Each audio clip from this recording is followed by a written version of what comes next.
aula de hoje tem como tema preparos dentários em prótese fixa. E aí a gente vai iniciar as aulas do conteúdo de prótese fixa. Com o advento da implantodontia, cada vez mais a gente tem uma redução da procura por próteses fixas. A maioria dos casos que a gente fazia com dentes pilares, fazendo uma prótese fixa, a gente hoje tem como padrão ou de indicação a instalação de implantes para não precisar desgastar dente sadio, para manter melhor nível ósseo, para manter também saúde gengival. E aí, atualmente, cada vez mais a gente realiza preparos mais unitários, de coroas unitárias, do que de coroas de próteses fixas de vários elementos. E basicamente, para a gente ter sucesso no tratamento em prótese fixa, quais seriam então os critérios ideais? A gente conseguir fazer uma prótese, uma coroa que tenha longevidade, que a gente consiga manter a saúde pulpar e gengival sempre que realizar os preparos, os términos dos preparos, respeitar espaço biológico e também envolver a satisfação do paciente com aquela prótese, né, com aquela coroa.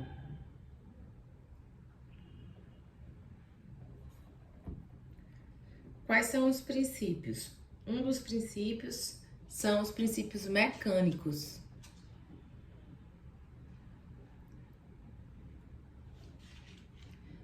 Então, dentro dos princípios mecânicos, a gente tem que buscar promover naquele preparo daquele dente retenção, resistência ou estabilidade, rigidez estrutural e a integridade da margem gengival.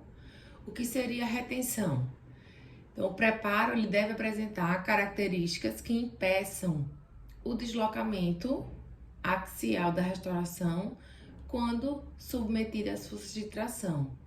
Quando é que vai ter quando é que aquela coroa vai se submeter à força de tração? Principalmente durante a alimentação. Então, durante a alimentação, né, vai sempre existir uma tendência da coroa sair do lugar por conta dessas forças.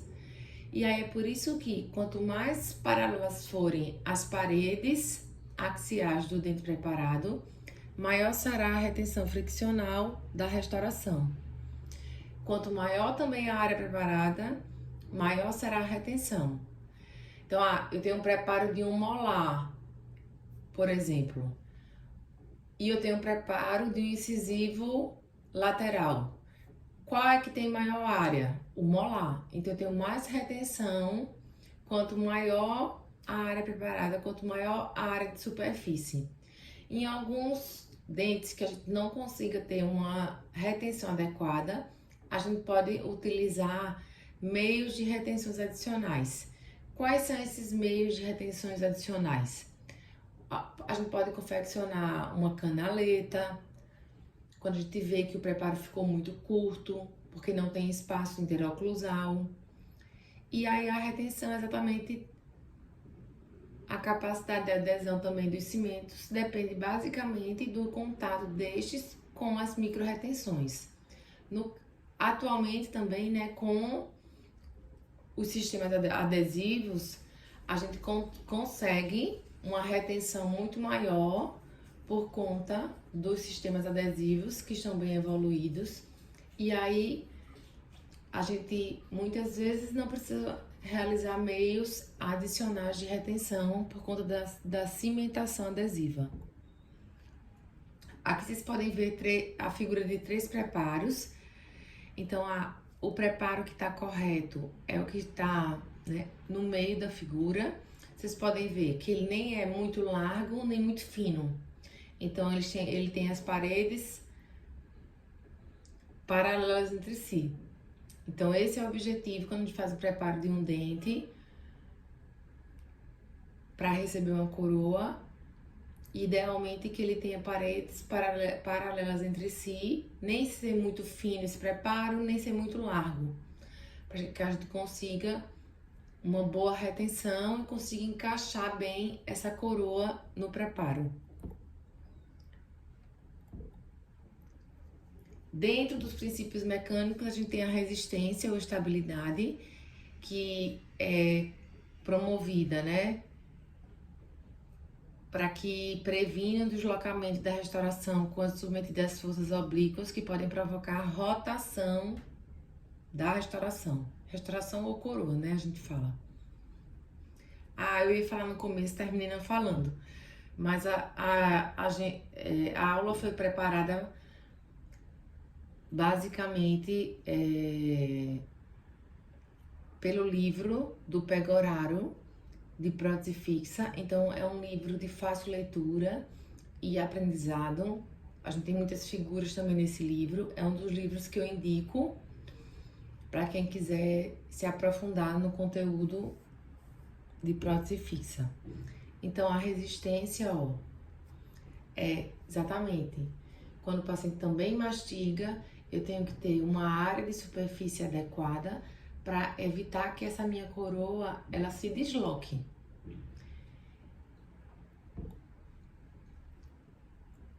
Então vocês podem ver na figura, né, que quando a coroa é muito curta, a gente tem uma tendência dessa coroa se deslocar. Quando eu falei das canaletas, elas servem tanto para retenção quanto para resistência. Então, por exemplo, aqui, tem uma canaleta que foi feita para aumentar a área de superfície, melhorando retenção e resistência do preparo. A resistência, ela tá também diretamente relacionada com a forma do preparo. Então, quais são os fatores que vão promover ou não resistência? A magnitude e direção da força, forças de grande intensidade e direcionadas lateralmente, como ocorre nos pacientes que apresentam bruxismo, podem causar o deslocamento da prótese. A relação altura-largura do preparo. Quanto maior a altura das paredes, obviamente, maior será a área de resistência do preparo, impedindo assim o deslocamento da prótese quando submetida às forças laterais. Quando é que eu vou ter força lateral? Num paciente com bruxismo, num paciente que não tem oclusão mutuamente protegida. Então a gente busca esses princípios para promover uma longevidade para a coroa. E quando se fala em integridade do dente preparado, as coroas íntegras, elas têm que ter, né, estrutura dentária ou núcleo, ou em cima de núcleo mesmo, ou núcleo metálico, ou pino de fibra, devem resistir à ação das forças laterais para que ela não saia de posição. Então, coroa curta, o que é que eu posso fazer, né, para melhorar a forma de resistência, o princípio de resistência? A gente pode confeccionar aquelas canaletas axiais, tá? Dentro dos princípios mecânicos, a gente também tem a rigidez estrutural. Então, o preparo ele deve ser executado de tal forma, né, de acordo com o preparo, de tal forma que a restauração apresente espessura suficiente. Então, a minha coroa tem que ter uma estrutura suficiente. Se eu fizer uma coroa de cerâmica pura, ela tem que ter uma espessura suficiente para que ela não frature. Eu vou fazer uma coroa metalocerâmica mesmo. Também eu tenho que ter uma espessura suficiente de metal e cerâmica para que ela não frature durante a mastigação, durante o uso. O preparo ele deve ser executado de forma que a restauração apresente espessura suficiente para resistir às forças mastigatórias, não comprometendo nem estética e nem invadindo espaço biológico. que é no caso do tecido periodontal. Então, a minha coroa ela tem que ter espessura, ó, suficiente para em todo o preparo, para que ela não frature durante a mastigação, principalmente. Dentro dos princípios mecânicos, a gente tem também a integridade imaginal, que é exatamente a adaptação daquela coroa nas margens do meu preparo. Então, onde eu tenho que fazer um preparo com uma integridade marginal correta. Então, eu faço o preparo, eu tenho que fazer uma boa moldagem para que a coroa que vem do laboratório se adapte perfeitamente à margem gengival, para que não fique nenhuma fenda naquela região para acumular alimento, para causar inflamação do tecido gengival. Dos princípios biológicos, a gente vai ter que sempre ter cuidado com o quê? Preservação da polpa, caso o dente não tenha sido feito canal, né? Não tenha sido feito um tratamento endodôntico, e sempre preservar, como eu já venho falando, a saúde periodontal, respeitar durante o preparo da linha do término a gengiva em si e o espaço biológico, não invadir espaço biológico. O princípio estético, claro, é o que o paciente vai ver e é como vai ficar aquela coroa esteticamente, forma, contorno e cor da prótese, e também promover saúde periodontal. Dos tipos de término cervical, a gente tem na literatura basicamente esses 4 tipos: ombro degrau biselado, chanfrado e chanferete. O ombro degrau é um término, como vocês podem ver na figura, em que a parede axial do preparo forma um ângulo de aproximadamente 90 graus com a parede cervical.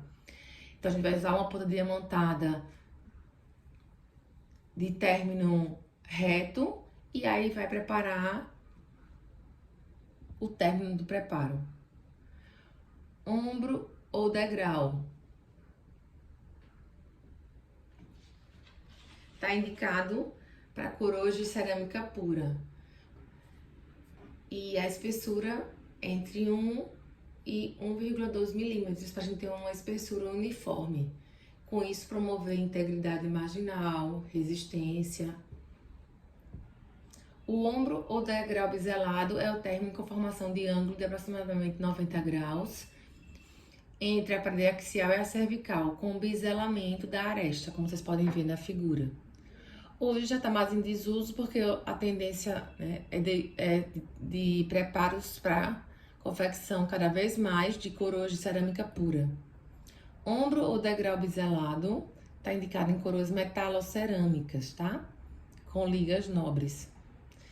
O chanfrado é o término em que a junção entre a parede axial e a gengival é feita por um segmento de círculo arredondado. Então, também está indicado em coroas metalocerâmicas ou cerâmicas pura. E aí a gente faz com a ponta diamantada com o término arredondado, indicado para tanto coroa metalocerâmica como cerâmica pura. E o chanferete é o término que a junção entre a parede axial e a gengival é feita por um segmento de pequena dimensão, então tem menor espessura, tá? Geralmente ele é metade da espessura do chanfrado. A técnica de preparo vai variar muito de cada indivíduo. A gente segue essa sequência: suco marginal, cervical, suco de orientação, união dos sucos, desgastes proximais, desgaste lingual, preparo subgengival e acabamento. Profundidade do suco inicial de 0,7 milímetros com a ponta diamantada esférica em 45 graus. Depois a gente faz alguns sucos de orientação, seguindo aquela linha de término,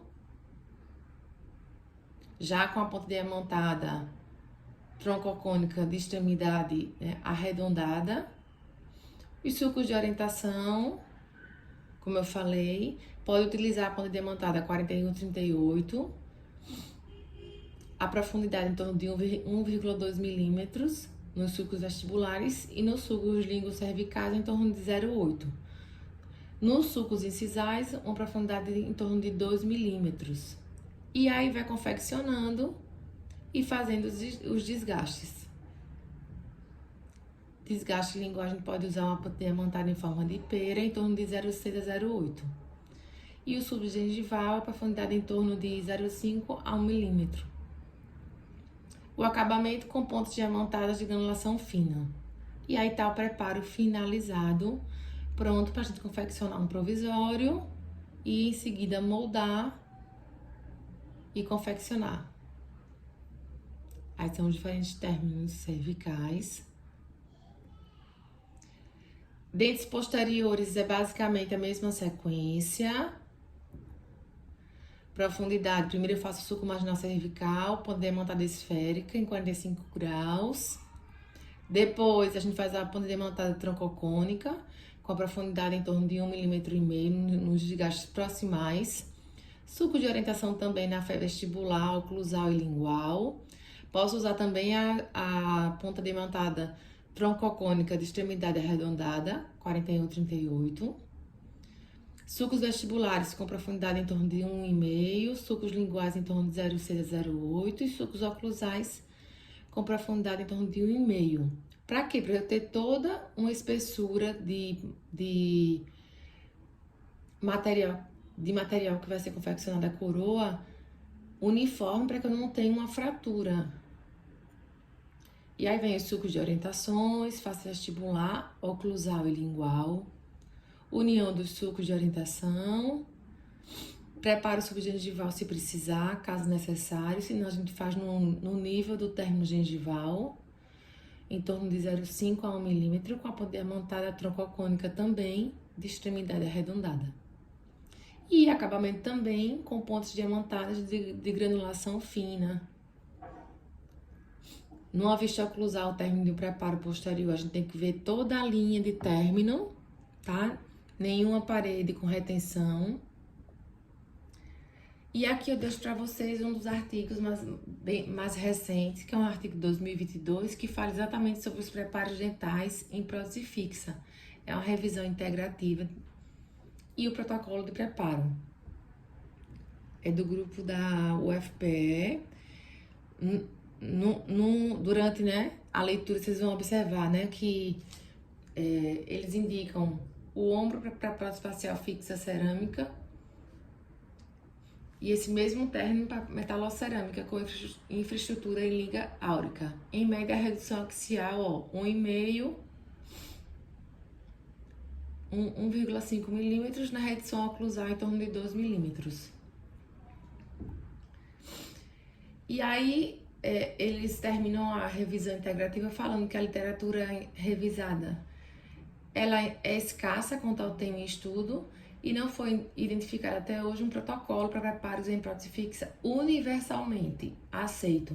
Então, vai muito da filosofia de cada profissional que quer seguir. Mas a gente vai ter que sempre respeitar os princípios mecânicos e os princípios também biológicos para a gente ter uma longevidade daquela restauração, daquela coroa. E aí eu vou fazer, na próxima aula, eu vou mostrar uma aula prática, realizando o preparo. Depois a gente vai para o conteúdo de provisórios e moldagem. Até a próxima aula.